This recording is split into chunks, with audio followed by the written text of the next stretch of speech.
இது சம்பந்தமா இஸ்லாம் சொல்லக்கூடிய விஷயத்தை எல்லாம் பாருங்க. இத பெண்கள் நல்லா கவனத்துல வச்சுக்கிறேன்னு நபிகள் நாயகம் ஸல்லல்லாஹு அலைஹி வஸல்லம் சொல்றாங்க, குல்லுக்கும் ராயின், உங்கள ஒவ்வொருத்தருமே நிர்வாக பொறுப்பை ஏற்றிருக்கிறீர்கள். எல்லாத்துக்கும் நிர்வாகம் இருக்கிறது. பெண்ணுக்கு நிர்வாகம் இல்லைன்னு கிடையாது, வேற நிர்வாகம் இருக்கிறது. அது குடும்பவியல் இன்னொரு விதியில பின்னாடி சொல்லுவோம். அப்ப ஒவ்வொருவரும் நிர்வகிக்கக்கூடியவர்களாக இருக்கிறீர்கள். வர்ரஜுலு ராயின் ஃபீ அஹ்லிஹி, ஒரு ஆம்பளை தன் குடும்பத்து விஷயத்துல நிர்வாகியாக இருக்கிறான். நிர்வாகியா இருக்கிறான்டா என்ன? வஹுவ மஸ்ஊலுன் அன் ரஅய்யத்திஹி, அவனுடைய நிர்வாகத்தின் கீழே உள்ளவர்கள் குறித்து அவன் மறுமையில் விசாரிக்கப்படுவான். இப்பதான் ஆண்கள் மீது இஸ்லாம் சுமத்துகிற நிர்வாக பொறுப்பை தந்துட்டு, நிர்வாக பொறுப்புனா என்னன்னு விளங்குதா? உங்க கையில ஒரு பெண்ணை பிடிச்ச எல்லாம் தந்திருக்கிறான். அந்த பெண் மூலமாக பிறக்கக்கூடிய சந்ததிகளையும் உங்களுடைய கைப்பிடியில் எல்லாம் தந்திருக்கிறான். அவங்களுடைய இம்மையுடைய நன்மை, அவங்களுடைய மறுமையுடைய நன்மை, அவங்களுடைய முன்னேற்றம், அவங்களுடைய சுகதுக்கம் அனைத்தை பற்றியும் உங்களை கண்காணிச்சுக்கிட்டே இருப்பேன். அல்லாஹ் என்ன சொல்றான்? நீங்க ஆதிக்கம் செலுத்தி அடிமைத்தனம் பண்ணி உங்களை கொடுமைப்படுத்துவதற்கு இந்த பொறுப்பு தரல. நீங்க ஒரு ரஜுல் ராயின் ஃபி அஹ்லிஹி, தன்னுடைய குடும்பத்தார் விஷயத்தில் ஒரு ஆம்பளை நிர்வகிப்பவனாக இருப்பான். இவன் எப்படி வேணா நிர்வகிச்சிட முடியாது. எப்படி நிர்வகிக்கணுமா? ஒஹுவ மஸ்ஊலுன் அன் ரஅய்யத்திஹி, அவனுடைய நிர்வாக திறமையை பற்றி மறுமையில் அவன் விசாரிக்கப்படுவான். அப்ப ஆண்கள் என்ன புரிஞ்சுக்கணும் என்றால், நம்முடைய மனைவி நம்ம நிர்வகிக்கிற கடமை இருக்கிறது. இதுல ஏதாவது பிழை ஏற்பட்டால், ஏதாவது அநீதி ஏற்பட்டால், ஏதாவது கொடுமை ஏற்பட்டால், ஏதாவது மார்க்க முரணான விஷயம் நம்மிடமிருந்து நிகழ்ந்து பெண் மீது திணித்தால், நம்மளை விட வலிமையா உள்ள ரப்புல் ஆலமீன் பார்த்துக்கிட்டு இருக்கிறான். அதுக்கெல்லாம் கொஸ்டின் உண்டு. எப்படி வணக்க வழிபாடுகள்ல குறை செய்தால் அல்லாஹ் கேட்பானோ, எப்படி ஹராமான காரியங்கள்ல ஈடுபட்டால் அல்லாஹ் கேட்பானோ, அந்த மாதிரி எதையும் கேட்பான். நீ உன் மனைவியை சரியான முறையில் நிர்வகித்தாயா? சரியான முறையில் நிர்வகிக்கிறேன்னா என்ன அர்த்தம்? உனக்குள்ள எல்லா கடமையும் செய்யணும். உணவு கொடுக்கிறது, உடை கொடுக்கிறது, சந்தோஷமா வைத்துக் கொள்வது, இல்லறத்துல ஈடுபடுவது, அவங்களுக்கு தேவையான சுதந்திரங்களை குறிக்கிறது, சந்தோஷம் எல்லாமே அந்த விஷயங்கள்ல எல்லாம் நீ ஒழுங்கா நடந்துகிட்டியாங்கிறது அல்லாஹ் என்ன செய்வான்? அதே இடத்துல அவங்க தப்பான வழியில போயிடாம, அவங்க சினிமா கூத்து கும்மாளம் அதுல ஈடுபட்டு போயிடாம, வணக்க வழிபாடுகளை விட்டு புறக்கணிச்சுட்டு போகாம, இது எல்லாத்தையும் பார்த்து கண்காணிக்கிற பொறுப்பு யார் கையில இருக்கிறது? ஆம்பளை கையில இருக்கிறது. குடும்பத்துல என்ன மாதிரியான சீரழிவு ஏற்பட்டாலும் அதுக்கு பொறுப்பாளி குடும்பவியல் ஆம்பளை தான். ஆம்பளை தான் எல்லாம் கேட்பான். ஏன் நீ ஒழுங்கா உன் பிள்ளைய வளர்க்கல? ஏன் உன் பிள்ளைய ஒழுங்கா கண்ட்ரோல் பண்ணல? என்ன நடக்குதுன்னு நீ ஏன் பார்க்கல? வீட்டுல ஒரு கண்ணையை நீ வச்சுக்கிறல? இதான் நடந்த பிறகு வருதுல, அப்படி போச்சு எனக்கு தெரியல, இப்படி போச்சு, அதெல்லாம் பேசவே இயலாது. அது உன் கடமை. நீ என்ன செய்யணும்? மனைவி மக்களை கண்காணிச்சுக்கிட்டே இருக்கணும். எத்தனை வகையான முறையில உனக்கு கண்காணிக்க இயலுமோ, இந்த நவீன காலத்துல கேமரா போட்டு கண்காணிக்க முடிஞ்சா கூட கண்காணிச்சுக்க. கண்காணிப்புல வைத்து அவர்கள் இந்த துன்யாவிலையும் அவர்கள் நல்லவர்களாக ஆக வேண்டும், மறுமையிலையும் அவர்கள் சொர்க்கத்துக்குரியவர்கள் ஆக வேண்டும். அப்படித்தான் நம்ம குடும்பத்தை நம்ம கொண்டு போகணும். இந்த பொறுப்பு நம்ம மீது சுமத்தப்பட்டிருக்கு விளங்கிக்கணும். ஏன்னா மறுமையில் இது விசாரிக்கப்படும் என்று ரசூல் ஸல்லல்லாஹு அலைஹி வஸல்லம் சொல்றாங்க. இது புகாரில 844, 2232, 2368 இன்னும் நிறைய இடங்கள்ல இருக்கிறது. அதே மாதிரி இந்த நிர்வாகம்டா என்ன? ஒரு கம்பெனில நம்ம வேலை செய்யறோம். அந்த கம்பெனியுடைய டியூட்டி நேரத்துல வெளியே போறதா என்ன செய்யணும்? நம்மளா போயிட முடியுமா? ஒரு பாத்ரூம் போறாங்க, நம்மளா போக முடியுமா? அதுக்கு மேல சொல்லிட்டு போகணும், அந்த பாத்ரூம் போயிட்டு வந்துடுறேன், ஒரு 2 மணி நேரம் அங்க போயிட்டு வந்துடுறேன், இங்க போயிட்டு வந்துடுறேன் சொல்லிட்டு போகணுமா இல்லையா? யாராவது ஒரு நிர்வாகி நீங்க ஒத்துக்கிட்டீங்கன்னு சொன்னா அவங்களை கேட்டுதான் சில விஷயங்களை, வீட்டுக்கு வெளியே போறதுங்கிற ஒரு பிரச்சனை வந்துருச்சுன்னு சொன்னா என்ன செய்யணும்? கேட்டுட்டு போகணும். முதலாவது நிர்வாகத்துடைய அர்த்தத்தை விளைவிக்கணும். பெண்கள் கணவன் இடத்துல என்ன செய்யணும்? கேட்டு விட்டு போகணும். எதிரெல்லாம் கேட்கணும். ரசூல் ஸல்லல்லாஹு அலைஹி வஸல்லம் சொல்றாங்க, உங்களுடைய மனைவிமார்கள் பள்ளிவாசலுக்கு போய் தொழுதுட்டு வர்றோம்னு கேட்கிறாங்க. அப்படி கேட்டார்களே ஆனால் நீங்கள் மறுக்க கூடாது. இதுல 2 விஷயம் இருக்கிறது. ஒன்னு, அவங்க கேட்கணுங்கிறது ஒன்னாவது விஷயம். அவங்களா போயிடக்கூடாது. தொழுவூர் பள்ளிவாசல் தான், பயான் தான், நல்ல விஷயத்துக்கு தான் போறோம். இருந்தாலும் என்ன செய்யணும்? நான் அந்த பயானுக்கு போயிட்டு வந்துடுறேன், நான் சொற்பொழிவுக்கு போயிட்டு வந்துடுறேன், அல்லது தொழுகைக்கு போயிட்டு வந்துடுறேன் அப்படின்னு என்ன செய்யணுமா? கேட்கணும்னு ரசூலுல்லாஹ் சொல்றாங்க. கேட்டால் நீங்கள் மறுக்காதீங்கன்னா என்ன அர்த்தம்? பொம்பளைங்களே, நீங்களா உங்க புருஷன் கேட்காம நீங்களா போய்க்கிறீங்க, பள்ளிவாசலுக்கு தானே போறீங்க, உங்க இஷ்டப்படி நடங்க இஸ்லாம். அப்ப அதுக்கு நிர்வாகத்துக்கு அர்த்தம் இல்லை அப்படின்னா. அப்படின்னா அதுக்கு நிர்வாகம் கிடையாது. நிர்வாகம் என்ன இருக்கணும்? அதுல ஒரு நிர்வாகிட்ட போய் இந்த சீட்ல உள்ள ஆள் எங்கன்னு கேட்டா நிர்வாகிக்கு பதில் சொல்ல தெரியணும். அதான் நிர்வாகம். ஒரு சீட்ல ஒரு ஆளை காணாம். மேனேஜர் போய் கேட்கறோம், எங்கப்பா அந்த சீட்ல உள்ள 8ஆம் நம்பர் சீட்ல உள்ள ஆளை காணாம, தெரியலையா அவன் நிர்வாகியா? அவன் என்ன செய்யணும்? அவர் போயிருக்க டீ வாங்க போயிருக்கா, 10 நிமிஷம் வருவார்னு சொல்லணும். அவனுக்கு தெரிஞ்சு போனா தான் அங்க நிர்வாகம் இருக்குன்னு அர்த்தம். தெரியல, எங்க போனான்னு தெரியலையே, அப்ப நீ இறங்கு வேணால வை அந்த இடத்துல, உனக்கு நிர்வாகம் அதான அர்த்தம் அதுக்கு. அப்ப அதனால இஸ்லாம் என்ன பண்ணுதுன்னா, குடும்பத்துல உன் மனைவி எங்க இருக்காங்க, வீட்டுல இருக்கிறாங்க, உன் பிள்ளை எங்க இருக்காங்க, வீட்டுல இருக்கிறாங்க, உனக்கு சொல்ல தெரியணும். உன் மனைவி எங்க தெரியலையே, அப்ப உனக்கு நிர்வாகம் இல்ல. நீ உனக்கு நிர்வாகம் தெரியலன்னு என்ன அர்த்தம்? உன் மண்டாட்டி எங்க பாட்டு கேட்டு யாரும் கேட்டு வர்றாங்கன்னு வைங்களேன், ஒரு சொந்தக்கார ஒரு தாய் உங்க அம்மா வந்துருவாங்க, வெளியூர்ல வந்திருப்பாங்க, எங்க மண்டாட்டி எங்க தெரியலமா, அப்ப உனக்கு நிர்வாகம் தெரியல. தெரியலன்னு சொல்லலாமா? அதுக்குதான் இஸ்லாம் என்ன பண்ணி இருக்குது, அந்த பேச்சு இருக்கக்கூடாது. நிர்வாகம்னா ஒரு எந்த ஒரு கடையோ ஒரு நிறுவனமோ ஒரு கல்வி கூடமோ வேற எந்த ஒண்ணு ஒரு கவர்மெண்டோ நடக்கிறதா இருந்தால் அது எப்படி நடக்கணுமோ அப்படித்தான் குடும்பம் இருக்கணும். இந்த நிர்வாகங்கிறத விளங்காத வரைக்கும் அதுக்கு பேர் குடும்பம் கிடையாது. நிர்வாகம் இருந்தா தான் அது குடும்பம் உண்டாக முடியும். அப்ப நீங்க ரசூல் என்ன செய்றாங்க, இதஸ்தஅதனக்கும் நிசாவுக்கும் பில்லைலி இலல் மஸ்ஜிதி ஃபஅதனு லஹுன்ன, பெண்கள் பள்ளிவாசல் போவதற்கு உங்கள்ட்ட அனுமதி கேட்டார்களே ஆனால் நீங்கள் அனுமதி கொடுங்கள். இது புகாரில 865, இன்னும் நிறைய இடங்கள்ல புகாரில இது பதிவு செய்யப்பட்டிருக்கிறது. இதுல 2 மேட்டர் விளங்கிக்கணும். என்ன விளங்கணும்? பெண்கள் போறது நல்ல காரியமா இருந்தாலும் என்ன செய்யணும், போயிட்டு வந்துடுறாங்க. அப்படி புருஷன் இல்லையே நம்ம போயிட்டு வந்துருவோம், அவருக்கு தெரியாம போகுது சொல்லிட்டு போக வேண்டும். ஆனா இவனுக்கு என்ன கடமை, உடனே ஒரு ஆம்பளை காட்டிடக்கூடாது, அதெல்லாம் முடியாது, நீ அனுமதி கொடு. இஸ்லாம் என்ன பண்ணுது, இந்த மெசேஜ் வைக்கிறதுக்காகத்தான் இதை இஸ்லாம் சொல்லுதே தவிர இவனுக்கு தெரிஞ்சு நடக்கணும். நல்ல காரியம் தானே, போயிட்டு போறாள், உனக்கு என்ன தெரிஞ்சு நடக்கணும்னு இஸ்லாம் விரும்புதே தவிர இவர் என்ன செய்யக்கூடாது, அதெல்லாம் அனுப்ப முடியாது அப்படின்னு சொல்லக்கூடாது. கேட்ட அனுமதி அவங்க கேட்கணும், நீ அனுமதி கொடுக்கணும். 2 கட்டளை இருக்கிறது. ஒரு ஆம்பளை என்ன செய்யணும், கேட்டவனே நல்ல போயிட்டு வாமன்றணும், நல்ல காரியம், இந்த காரியம் நல்லதான்னு பார்க்கணும். இதுல அவங்களுக்கு நல்லதா, தீனுக்கு நல்லதா, இது பெரிய பாரதூரமான விளைவு ஏற்படுத்தக்கூடியதான்னு பாரு. ஒண்ணுமே இல்லையா, நல்ல காரியம் தானே, கேடு இல்லையா, எங்க அம்மா விட்டு அதெல்லாம் முடியாத, இதெல்லாம் தப்பு. ஏன் உனக்கு உங்க அம்மா பாக்குற மாதிரி அவளுக்கு அம்மா பார்க்க ஆசை இருக்காதா? ஒரு அம்மாவுக்கு செய்யற கடமையெல்லாம் மார்க்கத்தில் இல்ல. புருஷனுடைய கடமை என்ன, அவ கேட்கணுங்கிறது தான் மார்க்கத்தில் இருக்கே தவிர இவனுக்கு என்ன கொடுக்கப்பட்டிருக்கு, உனக்கு தெரிஞ்சுதாப்பா நடக்கணும், நீ போட்டு இருக்கிற கூட, அது பேர் அடிமை தான், அது ஆதிக்கம்ங்கிறான். அது இஸ்லாம கண்டிச்சிருது. இவங்க சொல்லக்கூடிய இந்த ஆணாதிக்கங்கிறாங்கல்ல, அது இஸ்லாம கண்டிச்சுப்படுது. அப்படியெல்லாம் ஒரு பெண்ணை வச்சிட முடியாது. கேட்டா நீங்க என்ன செய்யணும், அனுமதி கொடுக்க வேண்டும். அதே மாதிரி இந்த இடத்துல அனுமதியை சொல்றாங்க, பர்மிஷன் வாங்குறது, கட்டுப்படுதல் இதுதான், நிர்வாகம் தான் இதுதான். ஒரு சொந்தக்கார ஒரு ஆளு வீட்டுக்கெல்லாம் வர தகுதி உள்ள ஒரு ஆள் வைங்க, அவர் வீட்டுக்குள்ள வந்துட்டு போறது புருஷன் சொல்லணும், இந்த மாதிரி அவர் வீட்டுக்குள்ள வர்றேங்கிறாரு, வர சொல்லலாமா, என்னை பார்க்க வரணுங்கிறாங்க, எங்க அண்ணன் வர்றேன்னு இருக்காரு, எங்க பாப்பா 4 நாளைக்கு இருக்க வர்றேங்கிறாரு, நீங்க வாட்டு வாங்கன்ற கூடாது.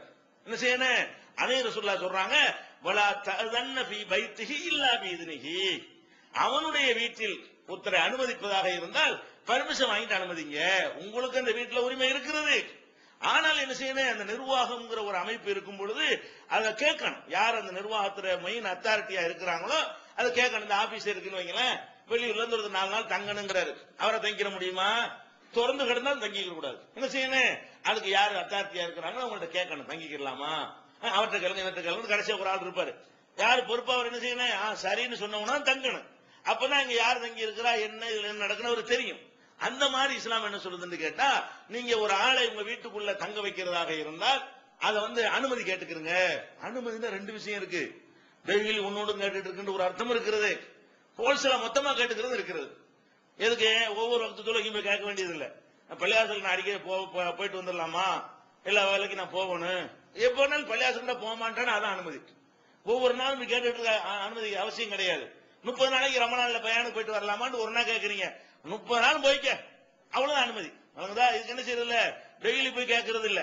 ஒரு நாளைக்கு ஏதாவது முக்கியமான ஒரு விஷயம் இருக்கு, போக வேணான்னு அவர் சொன்னார், ஏதோ ஒரு காரணத்தை சொல்லி வேணான்னு சொன்னார், என்ன செய்யணும், அதை கேட்டுக்கொள்ளணும். அந்த மாதிரியான அடிப்படையில் இந்த உரிமைங்கிறது நிர்வாகம் என்பது அவனுக்கு தெரிந்து நடக்கணுங்கிறது தான் இஸ்லாத்தினுடைய கருத்தாக இருக்கிறது தவிர விரும்புனா கொடுக்கிறது, விரும்பாட்டி மறுக்கிறதுங்கிற மாதிரி வச்சுக்கிறாத நல்ல விஷயங்களை அப்படின்னு இருக்கிறது.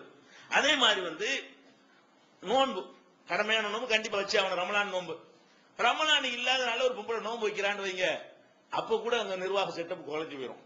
நோன்பு வைக்கிறதா இருந்தா புருஷன் வீட்டுல இருக்கும் போது, ஊர்ல இருக்கும் பொழுது நோன்பு வைக்கிறதா இருந்தா கணவன் கேட்டுட்டு வை. ஏன், அந்த பகல் நேரத்தில் கூட அவன் தாம்பத்தியத்தை நாடக்கூடியவனா இருப்பான், வெளியூர்ல இருந்து வருவான் அல்லது ஏதோ ஒரு எண்ணத்துல இருப்பான். நீங்க நான் நோம்பாளியா இருக்கிறேன்டா, அது சரியா வராதான். ரசூலுல்லாஹ் என்ன சொல்றாங்கன்னு கேட்டா, லா யஹில், இந்த நிர்வாகம் எப்படி இருக்குன்னு பாரு, இது கூட கேட்க சொல்றாங்க. லா யஹில்லு லில் மர்அத்தி அன் தசூம வ ஜௌஜுஹா ஷாஹிதுன் இல்லா பி இத்னிஹி. கணவன் உள்ளூரில் இருக்கக்கூடிய நேரத்தில் ரமலான் அல்லாத கடமை இல்லாத நோன்பு வைப்பதாக இருந்தால், சும்மா சுன்னத்தான நோன்பு, நம்மளா ஒரு நபிலான நோன்பு வைக்கிறோம்னு வைங்களேன், அப்படி வைப்பதாக இருந்தால் அவங்ககிட்ட பர்மிஷன் வாங்கி கொண்டு என்ன செய்யணும், நோன்பு வைக்கணும். எதுக்காக வேண்டிய இந்த நோன்புக்கு பர்மிஷன் வாங்க சொல்லுது?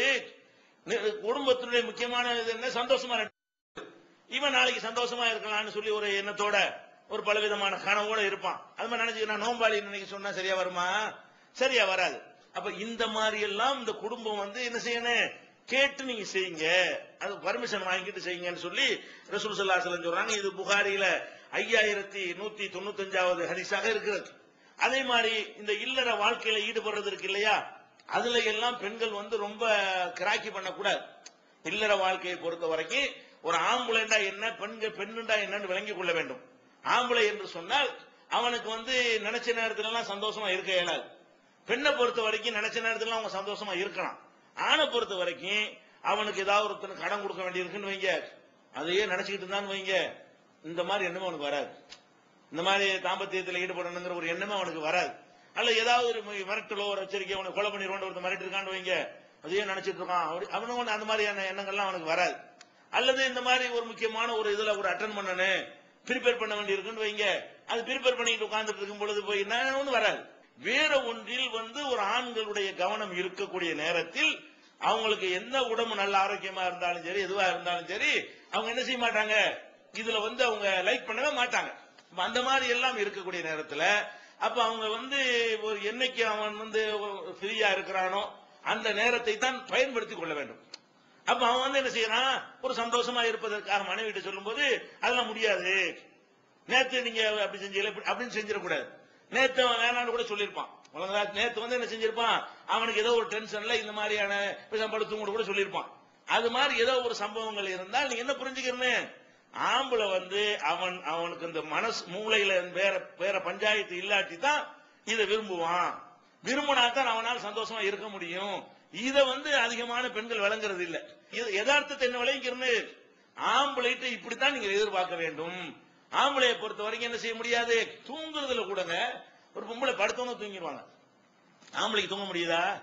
ஓட்டு மலையை பார்த்துட்டே இருப்பான், 5 நிமிஷம் தூங்கிட்டு கூட 5 நிமிஷம் கூட அவங்களுக்கு தூங்க முடியும். பெண்களுக்கு 5 நிமிஷம் தூங்குவாங்க, கதவை போய் திறப்பாங்க, மறுபடியும் வந்தோன்னு தூங்கிடுவாங்க. நம்ம தூக்கம் ஸ்டார்ட் ஆகி தூக்கம் வர்றது 1 மணி நேரம் எடுக்கும். ஆம்பளைக்கு என்ன செய்யும், அதிகமான ஆண்களுக்கு ரொம்ப சோர்ந்து போனா படுத்தவனும் தூங்கிடுவான். இயல்பா எடுத்துக்கிட்டீங்கன்னா படுத்தவனும் தூங்குறது அதெல்லாம் ஆம்பளைக்கு வராது. ரொம்ப நேரம் தூங்குனா தான் அவனுக்கு பிடிக்கும். தூங்கும்போது எழுப்புனா கோவம் வரும். இந்த பொம்பளைகளுக்கு என்ன செய்யும், அது மாதிரி இருக்க குழந்தை அழுவுமா அப்படி பழகிட்டாங்களா, அப்படி இயல்பா வைக்கப்பட்டிருக்கிறதா 2 நிமிஷம் கூட உங்களுக்கு போதும். 2 நிமிஷம் தூங்குவாங்க, மறுபடியும் எழுச்சிக்கிடுவாங்க, மறுபடியும் என்ன படுத்தா நினைச்சா தூங்கிடுவாங்க. இந்த மாதிரி எல்லாம் அல்லாஹ் படைத்து வைத்திருக்கிறான். அப்படி ஆம்பளை கிடையாது. எவ்வளவு டென்ஷன், எவ்வளவு பாரதூரமான விஷயம் இருந்தாலும் ஒரு பொம்பளைக்கு தூங்கிட முடியும். 99% பொம்பளைக்கு என்ன செய்ய முடியும், இரவுல தூங்கிடுவாங்க. இந்த மனநோயாளிகளா இருந்தாலே தவிர எவ்வளவு பெரிய புருஷனை திட்டட்டும் ஒப்பாரி வச்சு அழுதுட்டு போட்டு தூங்கிடுவாங்க. சாவு வீட்டுல மூத்தான வீட்டுல பாத்தீங்கன்னா ஆம்பளை தூங்க மாட்டாங்க, பொம்பளை அவ்வளவு ஒப்பாரி வைக்குவாங்க. ஆனா அழகா போட்டு தூங்கிடுவாங்க. ஒப்பாரி எல்லாம் வச்சு போட்டு ஊரைய அழுது கூட்டி போட்டு அவர்களால் தூங்க முடியும். ஆம்பளைக்கு என்ன செய்ய முடியாது, இப்படி உட்கார்ந்துட்டே இருப்பான், அப்படி ஃபீலிங்காவே இருக்கும். அப்பா போயிட்டாரு அம்மா போயிட்டாங்க இப்படி நினைச்சுக்கிட்டே இருப்பான். ஆனா அழுவ தெரியாது அவனுக்கு. அவங்க என்ன செய்வாங்க, ஒரேடியா கொட்டுன்னு கொட்டிடுவாங்க. ஏதோ வாழ்க்கை இழந்த மாதிரி அப்படி காட்டிட்டு என்ன செய்வாங்க, அவர் படுத்து தூங்கிட்டு இருப்பாங்க. அப்ப எதுக்கு இதை சொல்றாங்க, வேண்டவங்க செய்யறது இல்ல, அந்த அப்படித்தான் நல்லா படைச்சிருக்க. இது எல்லாமே எதுக்கு சொல்றோம்னு கேட்டா, யாரையும் குறை சொல்றதுக்கு சொல்றது இல்ல, அல்லாஹ் அப்படி படைத்திருக்கிறான். அவங்க அப்படி தூங்குறது குறை கிடையாது. அவங்க உடம்பு அப்படியே புரோகிராம் பண்ணப்பட்டிருக்கிறது. இவனுடைய உடம்பு அப்படித்தான் புரோகிராம் பண்ணப்பட்டிருக்கிறது. அப்ப ஆணுண்டா இப்படித்தான் இருப்பான், பெண்ணுண்டா இப்படித்தான் இருப்பான்னு புரிஞ்சுக்கிறாட்டு எப்படி குடும்ப வாழ்க்கை நடக்கும். அதனால பெண்கள் எப்போதுமே என்ன விளங்கிக்கணும் கேட்டா, ஆண் சந்தோஷமாக எப்ப விரும்புகிறானோ அந்த நேரத்தில் தான் இல்லறம் கிடைக்கும். இதான் வாழ்க்கை. இது ஒண்ணு வழங்கிட்டா போதும். இல்லற வாழ்க்கை, இல்லற சந்தோஷம் எப்பதான் கிடைக்கும், ஆம்பளை அவன் சந்தோஷமா எப்ப நாடுகிறானோ அப்பதான் கிடைக்கும். அந்த நாடுவதற்கு ஏற்றவாறு சில வேலைகளை நீங்க செய்யலாம். அது பின்னாடி அடுத்தடுத்த இதுகளை பின்னாடி சொல்லுவோம். அவனை நாட வைக்குவதும் அதுக்கு நடந்து கொள்வதும் கையில் இருக்கே தவிர அவன் நாடுனா தான் நடக்கும். அதுதான் ரசூலுல்லாஹ் சொல்றாங்க, இதா தார் ரஜுல் எல்லாத்தையும் இஸ்லாம் பேசு, இதெல்லாம் ஆபாசம் நினைச்சிட கூடாது. என்ன இப்படி எல்லாம் பேசுறாங்கன்னு இஸ்லாம் எல்லாத்தையும் அப்படித்தான் பேசும். ஏன்னா அல்லாத ஆம்பளை படைச்சிருக்கிறான். கல்யாணம் பண்ணக்கூடாது. அப்படி பார்த்தா கல்யாணம் அதை பத்தி இஸ்லாம் சொல்லுதா இல்லையா? ஊரை கூடி உட்கார்ந்துட்டு எல்லாரும் சேர்ந்துக்கிட்டு 2 பேரும் சேர்த்து விடுறீல, எதுக்கு சேர்த்து விடுறீங்க? அதான் விஷயம். அப்ப அதெல்லாம் இதெல்லாம் தப்பானது கிடையாது. எல்லாத்தையும் இஸ்லாம் அதனால இந்த சிஸ்டம் ஒழுங்கா இருக்குது. இஸ்லாமிய சிஸ்டம் ஒழுங்கா இருக்கிற காரணம் என்ன? பேச வேண்டிய எல்லாத்தையும் உடைச்சு பேசத்தான் வேணும். தெரிந்து கொள்ள வேண்டிய எல்லாத்தையும் எல்லாரும் தெரிஞ்சு கொள்ளத்தான் வேணும். அப்ப ரசூல் ஸல்லல்லாஹு அலைஹி வஸல்லம் சொல்றாங்க, இதா தார் ரஜுல் இம்ராத்தஹு, ஒரு கணவன் மனைவியை அழைக்கிறான் சூசகமா அதை அப்படிதான் சொல்லுவாங்க. அழைப்பான் இலா ஃபிராஷிஹி, அவன் தன்னுடைய அறைக்கு அழைத்தானையானால் அவள் மறுத்து பாத்த கல்வான அலைகா, இதனால அவன் ரொம்ப கோபமா இந்த மாதிரி நம்ம கூப்பிட்டு மாட்டேன்ட்டால அப்படின்னு அவன் அந்த இரவை கழிப்பானையானால் லானத்தகல் மலாயிகத்து ஹத்தா துஸ்பிக, விடிகிற வரைக்கும் மலக்குகள் வானவர்கள் அவளை சபித்துக் கொண்டே இருப்பார்கள். ஒரு அப்படித்தானே இறைவன் படைத்திருக்கிறான். அவன் 2 நாள் என்ன கவலையில சும்மா இருந்திருப்பான்.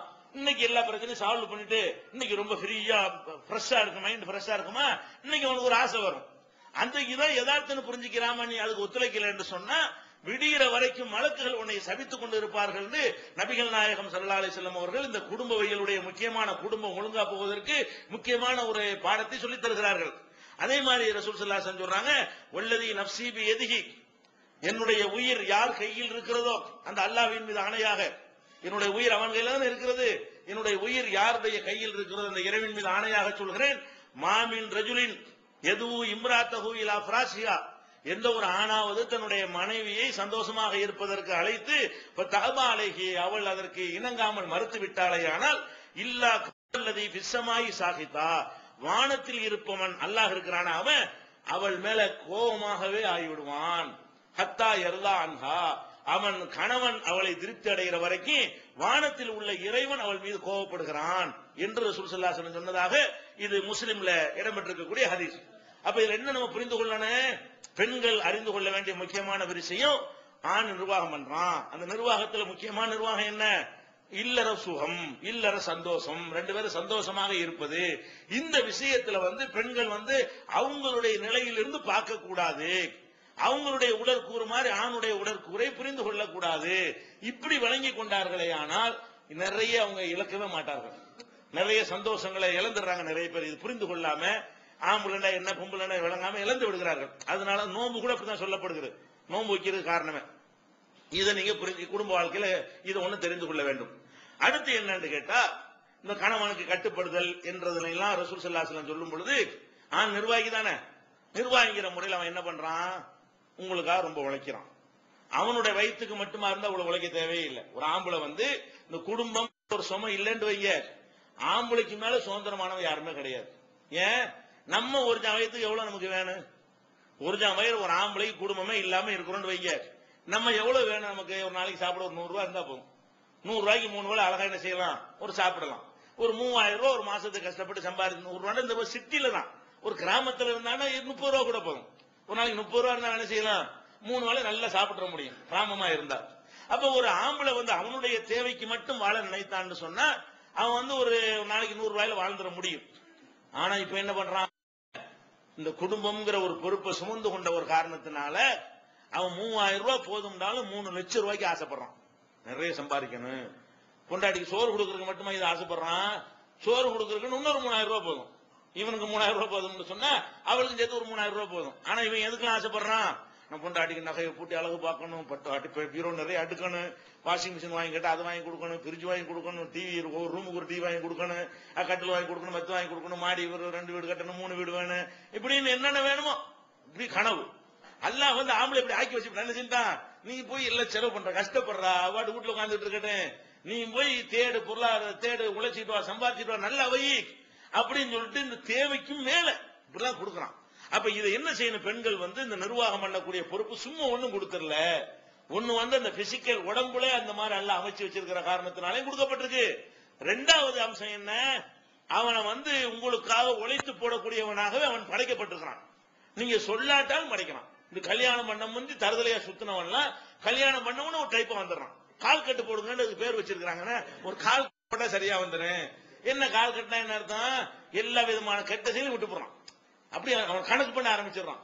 அது நண்பர்களோட போய்கிட்டு தின்னுட்டு ஊதாரியா தெரிஞ்சவங்க என்ன செய்யணும், கல்யாணம் பண்ணவன அடி நமக்கு ஒரு வாழ்க்கை, நமக்கு ஒரு குடும்பம், நமக்கு ஒரு பிள்ளை, நமக்கு ஒரு பொண்டாட்டி, நமக்கு ஒரு அப்படி வந்துருதுல.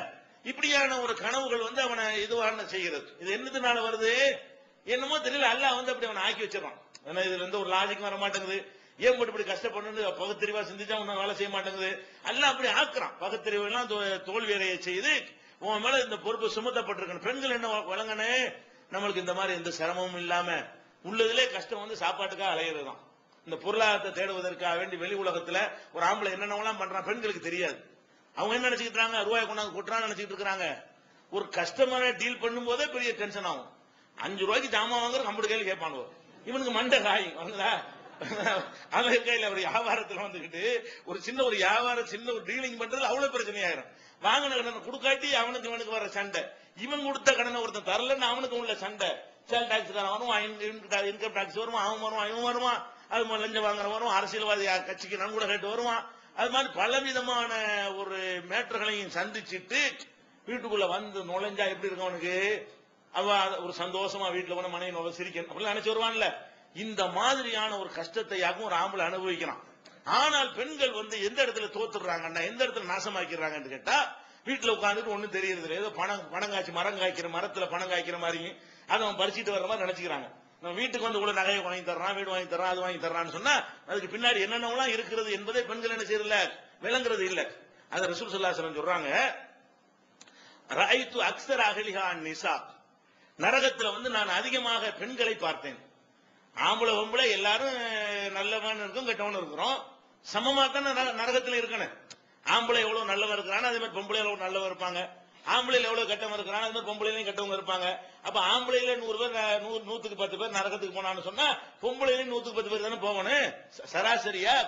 அப்படி போகாம இந்த மாதிரி தப்புகளுக்காக வேண்டி சராசரியா நரகத்துக்கு போனாலும் இந்த பொம்பளைங்கிற ஒரு காரணத்தினால கொஞ்சம் அதிகமான பேர் நரகத்துக்கு இருக்கிறீங்க அப்படின்னு சொல்றாங்க ரசூல் ஸல்லல்லாஹு அலைஹி வஸல்லம். அப்ப சஹாபாக்கள்லாம் அவங்களுக்கு புரியல. லிமா யா ரசூலல்லாஹ், அல்லாஹ்வுடைய தூதரை ஏன் பொம்பளை மட்டும் எதுக்கு நரகத்துல அதிகமா இருக்கணும்? அப்ப ரசூல் ஸல்லல்லாஹு அலைஹி சொல்றாங்க, பிகுஃப்ரிஹின்ன, அவர்கள் நிராகரிக்கிறார்கள் அப்படிங்கிறாங்க. நிராகரிக்கிறது நம்ம என்ன விளங்கிடுவோம், அல்லாஹ்வை நிராகரிக்கிறது விளங்கிடுவோம். அப்படிதான் வரும். சஹாபாக்கள் சந்தேகப்பட்டு கேட்கிறாங்க, யக்ஃபுர்ன பில்லாஹ், அல்லாஹ்வை நிராகரிக்கிறாங்க, நரகத்துக்கு போறது காரணம் என்னன்னா நிராகரிக்கிறார்கள், நன்றி கெட்டவர்களாக இருக்கிறார்கள் என்று சொல்லும் பொழுது சஹாபாக்கள் கேட்கிறாங்க, யக்ஃபுர்ன பில்லாஹ், அல்லாஹ்வை நிராகரிக்கிறார்கள், அல்லாஹ்வுக்கு நன்றி கெட்டவர்களாக இருக்கிறார்கள் அப்படின்ற உடனே ரசூல் ஸல்லல்லாஹு அலைஹி வஸல்லம் சொல்றாங்க, இல்ல அல்லாஹ்வுக்கு கரெக்டா நடந்துறாங்க, அது தப்பு கிடையாது. யக்ஃபுர்னல் அஷீர, புருஷனை நிராகரிக்கிறார்கள், கணவனை நிராகரிக்கிறார்கள், கணவனுக்கு அவர்கள் நன்றியோடு நடக்கல பாருங்க, இது அவர்களை எங்க கொண்டு சேர்க்குது என்று சொன்னால் நரகத்துல கொண்டு சேர்த்து விடுகிறது.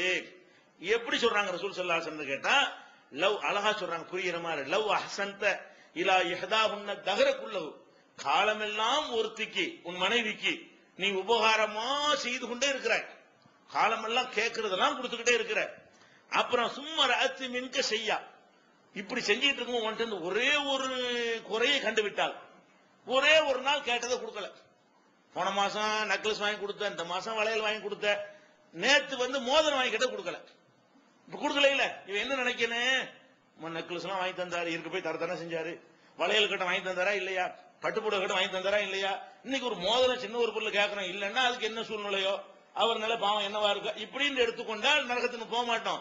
ரசூலுல்லாஹ் என்ன சொல்றாங்கன்னு கேட்டா, காலமெல்லாம் நீ நல்லதே செஞ்சுக்கிட்டு ஒரு கணவனாக இருந்து சும்மா ராத்து மின்க செய்யா, உங்ககிட்ட இருந்து ஒரு மைனஸ் அவள் கண்டுவிட்டாலேயானால், காலத்து மாராய்த்து மின்க ஹைரன் கத்து, ஒரு காலத்திலையும் உன்கிட்ட ஒரு நல்லதே எனக்கு கிடைக்கலன்றா, ஒரே வார்த்தை, ஒத்த வார்த்தை தான். என்ன இந்த யாவ சக்தி கூட இருக்குல்ல, இந்த இடத்துல மட்டும் வேலை செய்யாது, சண்டை போடுறதுல யாவ சக்தி லிஸ்ட் போடுறீங்கள, அப்ப இதுக்கு என்ன செய்யணும், யாவ சக்தி வேலை செய்யணும்ல, என்ன செய்யணும், அப்படி பழசெல்லாம் எடுத்து போட்டு, ஆமா நீங்க மோதிரம் இல்லாட்டி பரவாயில்ல எவ்வளவு தந்திருக்கிறீங்க, அதை மட்டும் என்ன செய்ய உள்டா வாய்க்கிறது, என்ன செஞ்சிடறா வேணும்னு செய்யறது.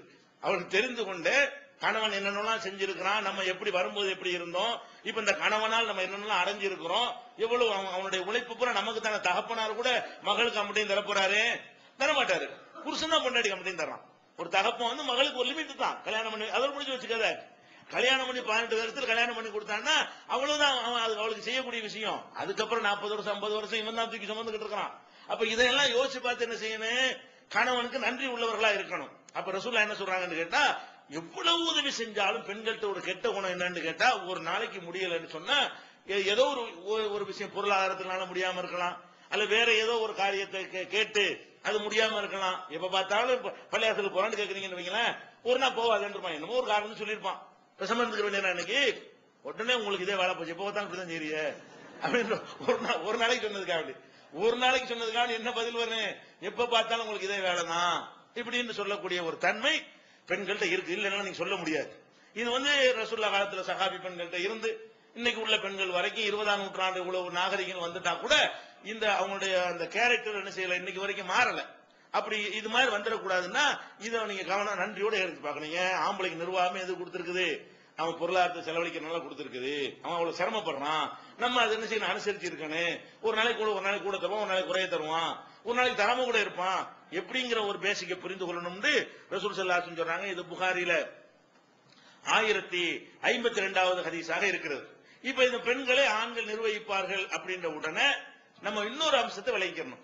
நம்ம நிர்வகித்தாலும் பெண்கள்கிட்ட நம்ம ஆலோசனைகள் கேட்டுக்கொள்ளணும், அவங்கள நல்ல நண்பராக நம்ம எடுத்துக்கொள்ளணும், அவங்களுடைய நல்ல நல்ல விஷயங்கள்ல அவங்களுடைய ஆலோசனைகளில் பயன் இருக்கும் என்பதை விளங்கித்தான் ஒரு ஆம்பளை நடந்து கொள்ள வேண்டும்.